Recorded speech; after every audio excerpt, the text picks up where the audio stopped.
तो date sheet आ चुकी है और तैयारी अभी तक हुई नहीं है। पैनिक मोड में तुम लोग जा चुके हो, ठीक है। इतने सारे मैसेजेस आ रहे हैं, इतने सारे मेल आ रहे हैं कि सर प्रिपरेशन कैसे करें। तो टेंशन मत लो, ठीक है। तुम लोगों के साथ एंड तक खड़ा रहूंगा। आज पहले एक स्ट्रैटेजी लेके जाओ और उसके अकॉर्डिंग पढ़ाई स्टार्ट कर दो अपनी, ठीक है। और इस स्ट्रैटेजी को बिल्कुल एंड डे तक फॉलो करना है। बीच में और भी छोटी छोटी स्ट्रैटेजीज देता रहूंगा, बट ये वाली स्ट्रैटेजी लॉन्ग टर्म स्ट्रैटेजी है जिसको माइंड में रख के सारी सारी स्ट्रैटेजीज बनानी है ना। तो मैं हूं आपका होस्ट एंड दोस्त तवान सिद्दीकी, स्वागत करता हूं एक और बेहतरीन से सेशन के अंदर। तो आइए वीडियो को स्टार्ट करते हैं विदाउट एनी फर्दर अडू। देखो, अगर बात करी जाए, देखो सीबीएसई ने बहुत सही टाइम पे आपकी डेट शीट लॉन्च कर दी है ना। तो अब तुम लोगों के पास अर्ली टाइम आ चुका है चीजें प्लान करने का। तो एक लॉन्ग टर्म स्ट्रैटेजी हमें चाहिए, शॉर्ट टर्म स्ट्रैटेजीज हम लेके आते रहेंगे, बट एक लॉन्ग टर्म स्ट्रैटेजी चाहिए जिसको हम फॉलो करें, ठीक है। इतनी बात समझ में आ गई। अब सर क्या है, एक स्ट्रैटेजी को नाम दे देते हैं ताकि हमें आसानी रहे, ठीक है। स्ट्रैटेजी को नाम देंगे 3 वेव स्ट्रैटेजी। अब जब सीबीएसई ने माहौल वेवी कर दिया है तो हमें भी कहीं ना कहीं स्ट्रैटेजी ऐसी लेके आनी पड़ेगी जो बेटा लहरों पे तैरती हुई जाए। तो बेटा स्ट्रैटेजी का नाम है 3 वेव स्ट्रैटेजी। अब देखो 3 वेव स्ट्रैटेजी को अंदर मैंने क्या करा, पूरे टाइम पीरियड को 3 पार्ट में डिवाइड करा है, ठीक है। पूरे टाइम पीरियड को 3 पार्ट में डिवाइड कर दिया और उन टाइम पीरियड पे आपको क्या क्या करना है वो हम सारी की सारी बातें आज इस वीडियो के अंदर करेंगे। चलो वीडियो को स्टार्ट करते हैं, ठीक है। देखो सबसे पहली बात, अगर हम बात करें हमारा टारगेट क्या होना चाहिए, हम लोगों का टारगेट होना चाहिए सर 95% से ऊपर। वैसे 95% तुम बोलते हो, मैं चाहता हूं कि तुम लोगों के 100 आउट ऑफ 100 आए। कहीं पे स्पेस ही मत छोड़ो, कहीं पे ऐसा, ठीक है, छोड़ो ही मत। बोलते नहीं है do not leave any stone unturned, है ना। हर जगह उठा के देखो, कहीं ना कहीं आपको 100 स्कोर करने के चांसेस पूरे पूरे दिखाई देंगे। तो सबसे पहले हम बात करें, सर सबसे पहले हमें क्या बात करनी पड़ेगी। देखो आपको हमेशा अक्टूबर से मार्च का कंप्लीट प्रिपरेशन चाहिए, मैंने आपसे बोला ना। तो हमारा अक्टूबर स्टार्ट होने वाला है और मार्च तक का टाइम पीरियड हमें चाहिए, क्योंकि आप लोगों ने देख लिया होगा मार्च तक जा रहे हैं हमारे एग्जाम, फरवरी में स्टार्ट हो रहे हैं। तो हमें क्या चाहिए, हमें एक स्ट्रैटेजी चाहिए जो अक्टूबर से लेकर मार्च तक वर्क करे लॉन्ग टर्म पे, है ना। तो अगर बात करी जाए, ठीक है, इस स्ट्रैटेजी का नाम कहते हैं 3 वेव स्ट्रैटेजी। और 3 वेव स्ट्रैटेजी के अंदर हम पूरे टाइम पीरियड को 3 पार्ट में डिवाइड कर रहे हैं। आओ जरा आगे चलते हैं, ठीक है, जल्दी जल्दी। सबसे पहले एक बार डेट शीट पर नजर डाल लेते हैं। तुम लोगों ने डाल ली होगी, वैसे मैं फिर अपने तरीके से बताता हूं डेट शीट को एक बार, ठीक है। अब डेट शीट तुम लोगों को दिख रही है ना। डेट शीट के अंदर एक बात दिख रही है, सर 18 फरवरी से पेपर स्टार्ट हो रहे हैं। पहला पेपर तुम्हारा फिजिकल एजुकेशन का पढ़ रहा है, टेंशन मत लेना, ठीक है। बच्चे इसको 3-4 दिन पहले ही पढ़ते हैं तो भी निकाल देते हैं, but for a time being, ठीक है, कि आप क्या कर रहे हो, थोड़ा थोड़ा पढ़ते चलो, इसकी टेंशन बिल्कुल मत लो, ठीक है। और सब बच्चों के पास होती भी नहीं, जिनके पास है उनकी बात कर रहा हूं। लास्ट टाइम पे फिजिकल एजुकेशन बच्चे पढ़ के अच्छा खासा 90s में स्कोर कर लेते हैं, ठीक है, पास डेटा के अकॉर्डिंग बता रहा हूं। अब यहां से बेटा कॉमर्स के बच्चों का खेल स्टार्ट होता है, ठीक है। लास्ट टाइम भी इसी तरीके से डेट शीट थी, इस बार भी डेट शीट इसी तरीके से, लगभग अराउंड मोर और लेस सेम ही डेट शीट है। पहला एग्जाम आपका किसका पड़ गया, फिर बीएसटी का, ठीक है। तो बीएसटी आपको अच्छे से देना, आपको टाइम मिल रहा है, ऐसी बात नहीं। 18 से लेके देखो 18 को पेपर दे क्या हो गए, 19-20 2 दिन मिल रहे हैं, पूरी बीएसटी रिवाइज कर लेना। उसी के अंदर आप केस स्टडीज वगैरह सॉल्व करना। अभी मैं बताऊंगा क्या करना है, पहले आप सिर्फ ये देख लो। मैंने बताया बीच में जो टाइम मिल रहा है उसके अंदर हमें क्या करना है, आगे वीडियो के अंदर बताऊंगा, ठीक है। तो 9 मार्च को फिर आपका क्या पड़ रहा है बेटा, टाइम मिल रहा है बेटा। अगर आपके पास मैथ्स है तो मैथ्स के लिए अच्छा खासा सफिशिएंट टाइम मिल रहा है, बढ़िया से पढ़ाई हो जाएगी, टेंशन मत लेना मैथ्स की। उसके बाद 12 को क्या है, 12 को इंग्लिश है, करेक्ट है सर, हाँ 12 को इंग्लिश टाइम मिल जाएगा कितना, ठीक है, 10-11 2 दिन आपको मिल रहे हैं। उसके बाद पता है क्या है, 12 के बाद बीच में 16 को हिंदी भी पढ़ रहा है। तो बहुत से बच्चों के पास हिंदी भी होता है, ठीक है, जिनके पास हिंदी है तो आपको हिंदी पढ़ने के लिए टाइम मिल रहा है, बट इकोनॉमिक्स पढ़ने के लिए टाइम नहीं मिल रहा होगा, ध्यान रख लेना। एक ही दिन का टाइम मिलेगा, ठीक है, 16 तारीख को है क्योंकि। तो ध्यान रखना जिनके पास हिंदी है वो हिंदी और इकोनॉमिक्स दोनों को पैरेलली लेके चलेंगे, बताऊंगा आगे। सर उसके बाद क्या, इकोनॉमिक्स हो गया तुम्हारा 18 मार्च को, 28 को तुम्हारे एग्जाम खत्म हो जाएंगे। अकाउंटेंसी का लास्ट पेपर पढ़ रहा है, यहां तक कोई प्रॉब्लम, तो अभी तक तो कोई प्रॉब्लम मेरे को दिखाई नहीं दे रही है, ठीक है। हाँ, अब सर टाइम पीरियड को ब्रेक करो, पढ़ाई कैसे करें। आओ वेव नंबर 1, जहां पे तुम लोगों को फाउंडेशन बिल्ड करना है अपना। अब फाउंडेशन जब भी होता है तो बच्चे समझते हैं सर फाउंडेशन का मतलब बेसिक्स, नहीं, वो वाला फाउंडेशन नहीं है। फाउंडेशन का मतलब अपना सिलेबस खत्म कर लो, सिलेबस खत्म करो अपना, सारे कॉन्सेप्ट्स क्लैरिटी दिसंबर तक खत्म हो जाने चाहिए। पहले बता रहा हूँ 3 महीने, अक्टूबर नवंबर दिसंबर, और ये साल का वीकेंड होता है, ये कब निकल जाएगा पता नहीं चलेगा, फेस्टिवल्स वगैरह में। तुम लोगों को ध्यान रखना है, जब डेट शीट आ गई, ये सारी चीजें हैं तुम्हारे पास, इन फ्यूचर कब एग्जाम्स होने वाले हैं, तो टाइम वेस्ट करना कर दो बंद। 3 महीने सिर्फ किस पे लगाने हैं तुम लोगों को, सिर्फ अपने कॉन्सेप्ट क्लैरिटी पे और सिलेबस खत्म करने पे, मैं तुम लोगों को पहले बता दूं, ठीक है। हाँ, तो सर पहला, अब देखो मैंने इसी बात को कुछ पॉइंट्स में ब्रेक करा है। सबसे पहला तुम लोगों को क्या करना है, एक तो सिलेबस अपने क्या करना है, कंप्लीट करने हैं, ठीक है, पूरा सिलेबस कंप्लीट हो जाना चाहिए। उसके बाद बात करें तो प्री बोर्ड्स भी इसमें पढ़ेंगे। अब प्री बोर्ड्स को एक तरीके से रिहर्सल मान लेना बोर्ड्स की, इनको बिल्कुल समझ के देना कि बोर्ड्स का एग्जाम दे रहे हो तुम लोग, यहाँ पे जो स्कोर आया वही बोर्ड्स में कॉपी होगा तुम लोगों का, तो इनको बहुत अच्छे से देना है। इसलिए मैं बोल रहा हूँ सिलेबस तुम लोगों का कंप्लीट हो जाना चाहिए। फिर अगर बात करते हैं तो stick to a single source. अब ये बात बहुत इंपॉर्टेंट रहती है, सर सिंगल सोर्स को स्टिक करने का मतलब क्या है? बेटा जब भी सिंगल सोर्स की बात होती है ना, मैं आपको बताता हूँ सिंगल सोर्स का मतलब क्या है। देखो सिंगल सोर्स का मतलब है कि आपको पता है क्या करना है, आपको एक ही जगह रहना है, ठीक है। अब फॉर एग्जांपल आप मेरे चैनल पे हो, मेरा कंटेंट देख रहे हो, तो बस वही देखना है, बात खत्म। फिर इधर उधर 36 जगह जाके नहीं देखना, उससे बेटा कंटिन्यूटी ब्रेक होती है और मेरे को समझ नहीं आता कि स्टूडेंट्स ऐसा करते क्यों हैं, ठीक है। तो stick to a single source और अ सिंगल प्लान। मैं क्या बोल सकता हूं, सिंगल प्लान पे भी आप क्या कर सकते हो, स्टिक कर सकते हो, ठीक है। बार बार प्लान चेंज करने की जरूरत नहीं है और सोर्सेज चेंज करने की जरूरत नहीं है। अब एक को पकड़ लो, बस बात खत्म हो गई, ठीक है। इतनी बात समझ में आ गई? हाँ जी सर। अब सर उसके बाद क्या करें, ठीक है। उसके बाद अब बेटा उसके बाद अगर हम बात करते हैं, एक सेकंड रुकना जरा, ठीक है। उसके बाद अगर हम बात करते हैं, ठीक है, तो हमारा नेक्स्ट आता है, ठीक है। हाँ एक सेकंड रुक जाना, ठीक है।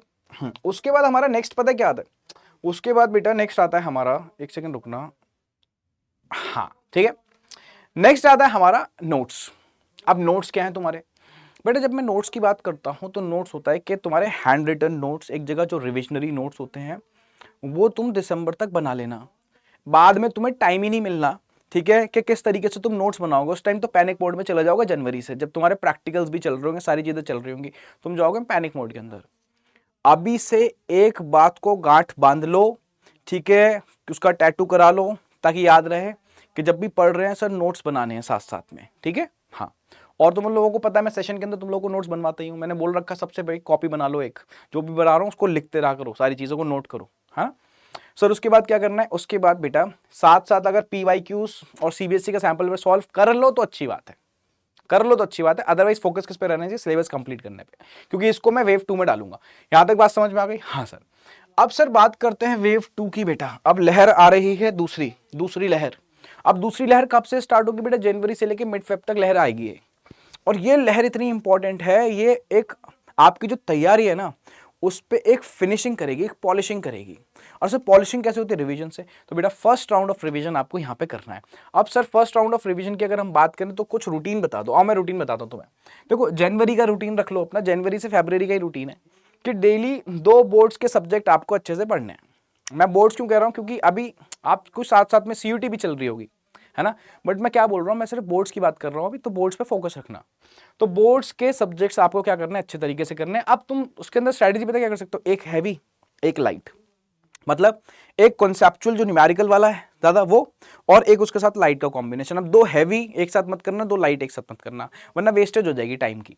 तो क्या करो, एक हैवी सब्जेक्ट, एक लाइट सब्जेक्ट। करेक्ट है। जैसे एक सर एक एग्जांपल, जैसे फॉर एग्जांपल इकोनॉमिक्स पढ़ रहे हो तो उसके साथ हल्की सी BST इंक्लूड कर ली, इंग्लिश इंक्लूड कर ली, इस तरीके से ऐसे करना है, ठीक है। संडे बिल्कुल वेस्ट नहीं होना चाहिए, ठीक है। पहले बता रहा हूं मैं तुम्हें, संडे बिल्कुल वेस्ट नहीं होना चाहिए तुम लोगों का। संडे को तुम क्या करोगे? पूरे मॉक टेस्ट लगाओगे, PYQ सॉल्व करोगे। मॉक टेस्ट का मतलब क्या होता है? मॉक टेस्ट का मतलब होता है कंप्लीट सैंपल पेपर सॉल्व करोगे बोर्ड्स के पैटर्न पे बेस्ड, पहले बता रहा हूं, ठीक है। हाँ अच्छा, अब तुम लोगों को बड़े डर लगता है सर हमें थोड़ा सा और गाइड कर दो, हमें पर्सनली बता दो सारी चीज़ें। तो टेंशन मत लो, तुम लोग मेरे को मेल कर देना, तुम लोगों की जो भी क्वेरी है, ठीक है। मैं फ्री मेंटरशिप प्रोवाइड कर दूंगा तुम लोगों को बहुत अच्छे तरीके से। तो अगर आपको मेंटरशिप चाहिए सर, हमें बोर्ड्स और CUT को दोनों को पैडल लेके चलना है, क्योंकि बोर्ड्स के बेसिस पे तो तुम्हारा एडमिशन होने नहीं वाला। बोर्ड्स के मार्क्स फ्यूटाइल है, उसके बेसिस पे तुम्हारा एडमिशन नहीं होगा, CUT के बेसिस पे होगा। तो साथ साथ में CUT को लेके चलना होता है। तो अगर तुम्हें गाइडेंस चाहिए, मेंटरशिप चाहिए, तो आप मेरे को मेल कर सकते हो aman.siddiqui@247.com पे, और मैं आपको क्या कर दूंगा? गाइड कर दूंगा, ठीक है। आगे चले। अब सर अच्छा दूसरी बात, ये सारी जो चीजें मैं बता रहा हूं तुम्हें, ये सब मैं बैचेस के अंदर भी करा रहा हूं। तो तुम्हें लगता है सर CUT प्लस बोर्ड्स की हमें तैयारी करनी है, दोनों को बैलेंस करके चलना है, ठीक है। तो हमारे बैचेस चल रहे हैं, आप महापैक्स के अंदर एनरोल करा सकते हो। महापैक की खास बात पता है क्या है? जब आप इसके अंदर एनरोल कराते हो तो आपको सारे बैचेस का एक्सेस मिल जाता है। अब एंड तक बहुत सारे बैचेस आते हैं, काउंसलिंग भी होती है उसके अंदर, प्रैक्टिस बैच भी होते हैं, हमारा फ्लैगशिप बैच प्रतिज्ञा भी आता है। तो सब चीज़ें की एक्सेस आप लोगों को मिल जाती है। और मैक्सिमम डिस्काउंट के लिए तुम लोगों को पता ही क्या लगाना है, 8111 कोड अप्लाई करना, ठीक है। आपको मैक्सिमम डिस्काउंट मिल जाएगा, मैक्सिमम, ठीक है। ठीक, क्लियर है? आगे चलें। अब सर आगे चलते हैं सर। अब छोटी सी बात और से देख लो। अब अगर मैं बात करूँ ना टॉपर्स की, सर प्रीवियस ईयर के टॉपर्स बेटा ऑल इंडिया रैंक 2, ठीक है, जिसको हम लोगों ने ही मेंटर करा था, मैंने मेंटर करा है, ठीक है। तो जिसने बेटा CBSE भी कहीं ना कहीं बैलेंस करा और CUT एग्जामिनेशन भी बैलेंस करा, और CUT के अंदर कहीं ना कहीं ऑल इंडिया रैंक 2, ठीक है, आरजब जैन, ठीक है, ऑल इंडिया रैंक 20, ठीक है, अखिल अग्रवाल, ये सब बेटा अपने स्टूडेंट्स हैं जिनको हम लोगों ने मेंटर किया है, ठीक है, अब आगे चलते हैं। अब अगर बात करें सर थर्ड वेव, बेटा बहुत ही इंपॉर्टेंट वेव है, बहुत ज्यादा इंपॉर्टेंट वेव। क्यों? क्योंकि इस टाइम तुम्हारे एग्जाम्स चल रहे होंगे, समझ मानते हो बात? अब एग्जाम्स चल रहे होंगे। अब सर 15 फरवरी से थर्ड वेव आ जाएगी, थर्ड वेव लग जाएगी, मिड फेब है ना, थर्ड फेब यहीं से लग जाएगी और 28 मार्च तक चलेगी, जहां तक तुम्हारा लास्ट एग्जाम है अकाउंटेंसी का। अब सर यहाँ पे हमें प्रिपरेशन कैसे करनी है बेटा? एग्जाम लिंक्ड प्रिपरेशन करनी है। एग्जाम लिंक्ड प्रिपरेशन का मतलब क्या होता है? एग्जाम लिंक्ड प्रिपरेशन का मतलब है कि आपको डेट शीट के अकॉर्डिंग चलना है। अब सर डेट शीट के अकॉर्डिंग चलने का मतलब क्या है बेटा? डेट शीट के अकॉर्डिंग चलने का मतलब है, जैसे मान लो आपका फिजिकल एजुकेशन का पेपर है 18 तारीख को, तो 15 तारीख से भैया आपको 2-3 दिन मिल रहे हैं, ठीक है, 15, 16, 17, तीनों दिन बेटा इसको खत्म कर दो। मुझे लगता है फिजिकल एजुकेशन के लिए 3 या 4 दिन काफी होते हैं अगर आप अच्छे से पढ़ रहे हो, तो 3 या 4 दिन के अंदर बेटा ये अच्छे से कंप्लीट हो जाएगा, ये बात ध्यान रखना, ठीक है? हाँ जी सर। उसके बाद सर 21 फरवरी को बिजनेस स्टडीज का, आप देखो तुम्हें यहाँ पे क्या मिला, 19 और 20 का टाइमिंग मिला। अब 19 और 20 को बेटा अच्छे से यूज करना है। जनरली जो तुमने नोट्स बनाए होंगे वो तुम्हारे यहाँ पे बहुत काम आ रहे होंगे, नहीं बनाए होंगे तो पैनिक मोड में तो जाने के लिए रेडी रहना। दिसंबर तक नोट्स बन जाने चाहिए, जिसको फ्लो चार्ट्स के थ्रू आप चीजें रिवाइज कर पाओ बार बार, ठीक है? और केस स्टडीज पे ध्यान देना है, क्योंकि पेपर के अंदर 70% केस स्टडीज आएंगी, ये बात ध्यान रख लेना तुम, ठीक है? क्लियर है? तो सर बीच में जो टाइम मिलेगा उन पे ये फोकस करना है। उसके बाद सर 9 मार्च को क्या करें? अब 9 मार्च को तो तुम्हारा मैथ्स का पेपर होगा, वहां उस दिन तो तुम कुछ नहीं कर पाओगे, उस दिन एग्जाम करोगे। बट देखो तुम्हें यहाँ पे बीच में कितने दिन मिल रहे हैं, काफी सारे मिल रहे हैं सर, 22 से लेके, ठीक है, पूरा 8 तारीख तक का तुम्हें टाइम मिल रहा है, ठीक है? तो कोशिश करो daily 1 set till exam. 1 set क्या सर बेटा? आप यहाँ पे PYQ सॉल्व करोगे, पहले ही बता दिया। और सर PYQs, और दूसरा अभी मैं एक बात बताऊंगा, इन सब के अंदर सबसे ज्यादा मेजर रोल आएगा NCERTs का।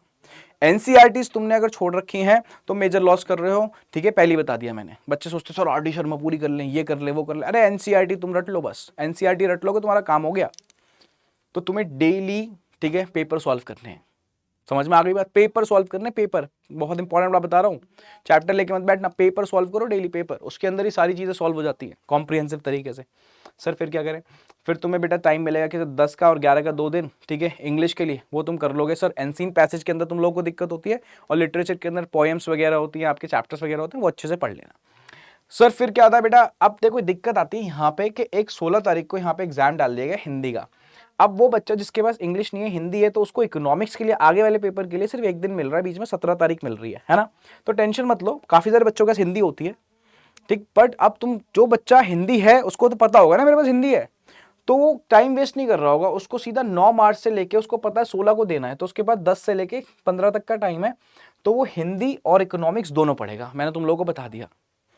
9 तारीख का मैथ्स का पेपर देके आने के बाद तुम लोगों को क्या करना है, ठीक है, 9 तारीख से ही लग जाना है, क्योंकि तुम्हें एक पेपर की तैयारी नहीं करनी, तुम्हें 2 पेपर की तैयारी करनी है, और इकोनॉमिक्स को हल्के में मत आंकना, पहले ही बता दिया। सर इकोनॉमिक्स में क्या करें हम इस टाइम पीरियड के? PYQs उठा के बस PYQs करने अच्छे तरीके से, और रिवीजन करना है, ठीक है? नए टॉपिक्स पढ़ना भूल जाना उस टाइम, सारे टॉपिक्स पढ़ लेने दिसंबर तक। सर फिर आप बेटा लास्ट आपका अकाउंट्स का है। अब अकाउंट्स में तो सर काफ़ी ज़्यादा वो रहती है, न्यूमेरिकल्स रहते हैं सर, एक एक क्वेश्चन करने में टाइम लग जाता है। तो मैं बोलूँगा अगर आप टाइम निकाल पा रहे हो पूरे महीने के अंदर, थोड़ा थोड़ा आधा आधा घंटा अकाउंट्स पे दे पा रहे हो, बहुत अच्छी बात है। नहीं दे पा रहे, वैसे तो मैं चाहूँगा एंटायर मंथ तुम उसका रिविजन करो, ठीक है? ये बात तुम्हें तब पता समझ में आएगी इसकी इंपॉर्टेंस, जब तुम वहाँ बैठ रहे होगे कि सर ने यार बहुत एक्सपीरियंस से ये बात बताई थी, है ना? हर साल देखते हैं ना क्या दिक्कत आती है। अब तुम्हें फिर भी 10 दिन मिल रहे हैं, अगर तुम पूरे महीना नहीं कर पाओ तो 10 दिन बेटा तुम्हें पार्टनरशिप, कंपनी अकाउंट और कैश फ्लो को प्रायोरिटी पे रखना है। 10 दिन इनको चाट लेना है। चाटने का मतलब रट के बेटा पानी में घोल के पी जाना है तुम्हें। अब तुमने अगर ये स्ट्रैटेजी फॉलो करी जो मैंने तुम्हें 3 वेव स्ट्रैटेजी दी है, तो बेटा कोई ऐसा माइकल लाल नहीं है जो तुम लोगों को रोक दे। समझ रहे हो बात को? 95% डन है अगर तुम इसको चल रहे हो, बट इस पे चलना आसान नहीं है, बट अगर चल गए फिर तो तुम्हें कोई नहीं रोक पाएगा, शहंशाह हो तुम, ठीक है? और फिर बता रहा हूँ कि अगर आपको मैक्सिमम डिस्काउंट चाहिए, जितने भी कोर्सेज हमारे हैं अवेलेबल, आप कोड लगाओ 8111, मैं आपको वहाँ पे मेंटोर कर रहा हूँ, पढ़ा रहा हूँ। ये सारी चीज़ें मैं अपने बैचेस के अंदर इंप्लीमेंट करता ही हूँ। तो तुम लोग अगर बैच में एनरोल कराते हो तो फिर तो तुम्हें टेंशन लेने की जरूरत ही नहीं है, मैं करा रहा हूँ सारी की सारी चीज़ें, ठीक है? और मेंटरशिप के लिए मैंने आपको बता दिया, आपको मेरे को मेल करना है aman.siddiqui@adda247.com पे, ठीक है? मेंटरशिप लिखना, मेरे को मेल कर देना, मैं आपको कॉन्टैक्ट कर लूँगा, ठीक है? तो आशा करता हूँ वीडियो बहुत अच्छी लगी होगी, उसको अच्छे से देखना, ठीक है? प्लान बना लो, बाद में और वीडियोस लेके आता रहूँगा, सारी की सारी चीज़ें अच्छे से एक्सप्लेन करूँगा, ठीक है? चलो मिलते हैं अगली वीडियो के अंदर। टिल देन नमस्कार, सत श्री अकाल, आदाब। मैं हूँ आपका होस्ट एंड दोस्त अमान सिद्दीकी।